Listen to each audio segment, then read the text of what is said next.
Amongst all the release date speculation, thematic analysis, and character studies, release date pending, I feel like it's been a while since I made a classic Deltarune theory. No wider purpose, no further motive, just predicting where the game is going to go next. And with Chapter 3 and 4 releasing in under a month, now feels like the perfect time to do so. The only issue with receiving new Deltarune content after all this time is that it will inevitably come to an end. Despite the years of waiting, many of us will end up rolling Chapter 4's credits on June 5th, the day after it drops, or launch day itself if you're playing on Switch 2. But that doesn't detract from the excitement of the release, or the excitement of seeing what will lead into those credits. Deltarune has had two incredible closers to this point. In Chapter 1, we were shown Chris's ability to remove their soul for the first time, which tricked half the fandom into thinking they were about to go on some killing spree. Personally, I knew from the get-go that this was definitely an eating pie face. Don't fact check me on that.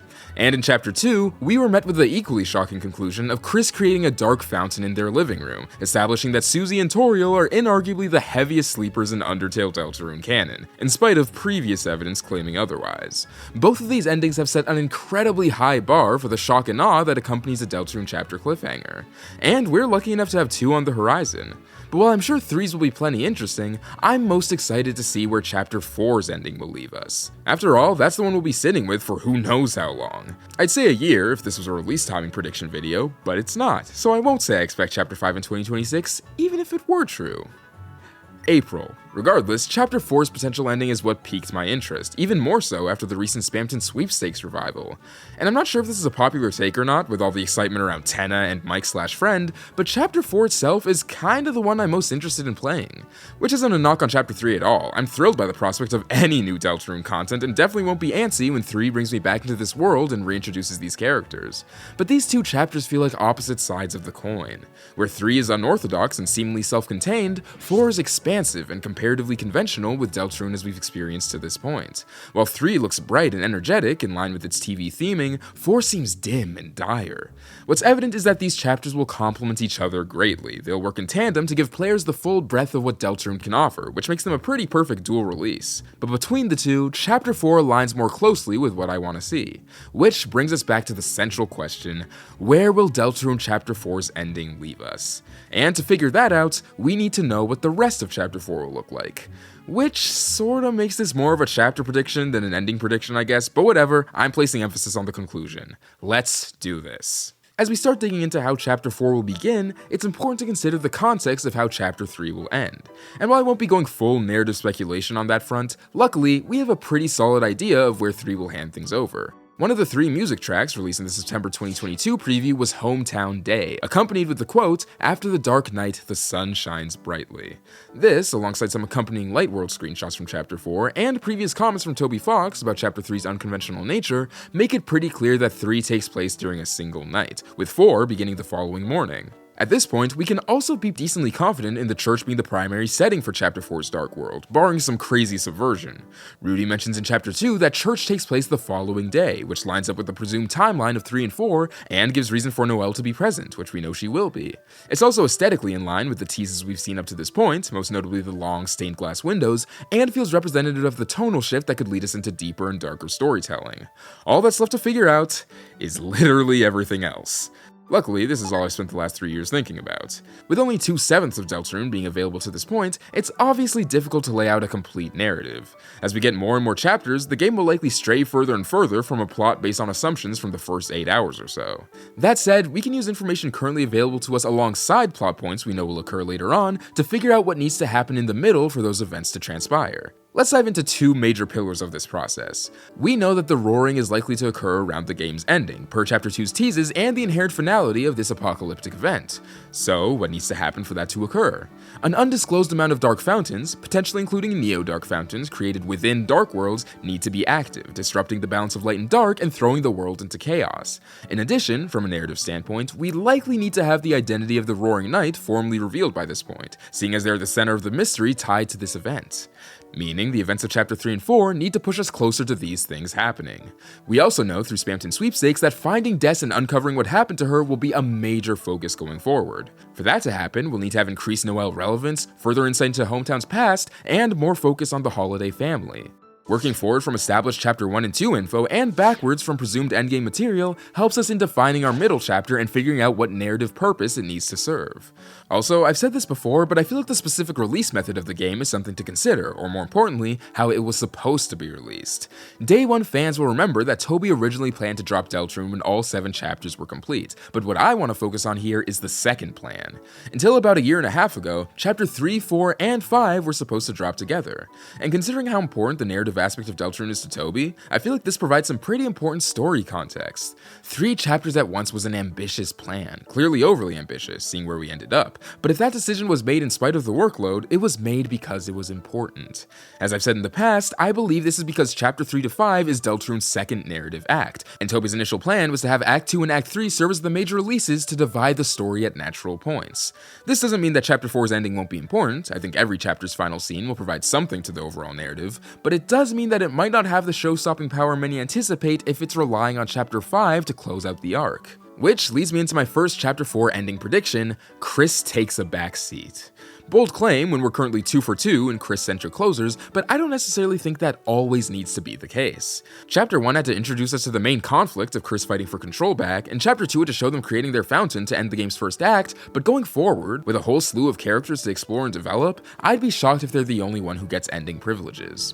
I think Chapter 5's final scene will go back to focusing on Chris and the player, the central dynamic of the game, but 3 and 4, those are up in the air. And I feel confident that we'll see Noelle step into the spotlight this time around. What better way to firmly establish her as a main recurring character than to make her pivotal to Deltarune's next conclusion?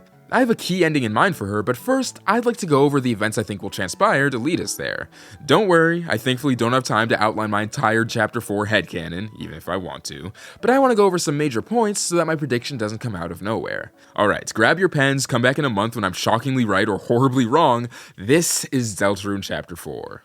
The opening is what we expect, a major hometown segment, enough to require a save point according to Toby. Since we overslept and Toriel is still worried about the slashed tires, she decides that they won't be going to church and lets Chris and Susie hang out elsewhere. We do end up there to progress the story though, and after the service, Noelle, Caddy, and Jockington are still hanging out, which is where we get the iconic Susie splash. But when the gang eventually tries to head out, they expectedly get caught up in Dark World shenanigans. 3 things I see happening here. 1. Playable Caddy and Jockington, likely as one character, they do everything together. 2. Expansion on every central mystery. We're going to come out of this chapter knowing more about the Knight, knowing substantially more about Des, and yeah, knowing a little more about Gaster, even if I don't expect these things to be revealed in full yet. But 3 is what's most relevant to our ending. Noelle will learn that dark worlds are real. The dream excuse may work on people once, as we'll see with Toriel in Chapter 3, but for Noelle's own development and the development of her relationships, she won't be thinking these adventures are fake for much longer. With all that set in place, I can finally unveil what I believe Chapter 4's ending will be. Noelle willingly creates a dark fountain. When the gang emerges from the church dark world, they'll instantly be alerted of Rudy's worsening condition. People assume that Noelle spent all day praying for him, but unbeknownst to her, forcing himself to attend the service that morning took a lot out of him. By the time we get to the hospital room, which is now decorated with gifts, flowers, and cards, Noelle has already made her decision. She's now aware that dark worlds are real, and filled with adventure, magic, and healing. She knows what's at risk, but she also knows what it's like to lose a family member and refuses to sit idly by as it happens again. This is the ultimate use of escapism. So, with Rudy just barely clinging to life beside her, she stabs into the ground, enveloping the room in darkness. Ice Palace Chapter 5, baby. Noelle, Rudy, Des, the gang's all here, in what I'm sure won't be an incredibly tragic display. This has been my ending prediction for a while, and it still holds up for me. In fact, the more time I've spent with the theory, the more likely it feels. I mean, not to toot my own horn or anything, virtually anything is possible at this point when discussing an ending that's 2 chapters away, but Noelle creating a hospital dark world feels like it covers all of our bases. It gives the looming threat of the Roaring more immediacy. We now have 3 characters, 2 if you believe Chris Knight, actively creating dark fountains. It sets up further Des exploration, with both her sister and father bound to a world that's attached to the realm she's lost in. It presents the opportunity to dig deeper into Noelle's psyche and how she acts during tragedy, and pushes the theme of escapism to its inevitable climax by having a character literally attempt to escape the inevitability of death. But that's not all, is it? As Spamton Sweepstakes 2 emphasized, we have another ending to figure out. The progression of the weird/Snowgrave route has been one of the primary points of discussion following Chapter 2, and for good reason. You irreparably damage Chris's relationship with Noelle and manipulate her into seemingly killing her childhood friend. It's difficult to imagine the game moving forward from that without a majorly shifted status quo. And thankfully, we now have an idea of where that storyline will be going. Or more accurately, when. The new Spamton Sweepstakes pages indicate the progression of the weird route through the first 5 chapters. The Chapter 2 link says applicable, meaning the route can be executed. Chapter 3 says not applicable, with a hidden but ... to the right of the page. And Chapter 5's link gives us this: 2, 4, and 5 being visible, with 1 and 3 hidden. There's been a lot of debate surrounding what this means, considering the invisible numbers and disparity of sizes. My personal take, which seems fairly common, is that the visibility correlates to involvement while the size is the overall relevance. Chapter 1 has no weird route to partake in, it's tiny and invisible. Chapter 2 introduces the route and has major ramifications, it's big and visible. Chapter 3 won't have a route, but the consequences of Snowgrave will still be felt in a major way. 4 will have one with minor impact, and 5 will have one that's undeniably important. With that in mind, I think Chapter 4's ending in the weird route will largely remain the same, but with some key differences. Noelle's realization that dark worlds aren't a fantasy will obviously be a much darker beat when she turned her friend into a popsicle in the last one, and even prior to learning this, she'll absolutely be more distant and uncomfortable around Chris following Chapter 2's weird route ending. But the main change here will be in the inevitable discovery of Berdley's body. Whether fallen down or dead, Hometown will eventually find Berdley unmoving in the library, something I imagine occurring during 4's adventure. And this will come into play in the chapter's ending when Noelle turns her father's hospital room into a dark world and Berdley sleeping one wall over. Look, I don't necessarily believe in a defrosted Berdley or him having another major role going forward, but I think having Noelle's grief surrounding what she did to him personified in what I already anticipate being the Noelle grief chapter feels decently likely, and definitely lines up with the weird route impact seemingly seeing an uptick in 5. Like I said earlier, the more out there I get, the more likely these swings are to miss, but that's what's fun about it, right? Deltarune is only a few weeks away, and whether right or wrong, I can't wait to see the story Toby Fox has in store and where it leaves us wanting more. That rhyme was unintentional, I promise.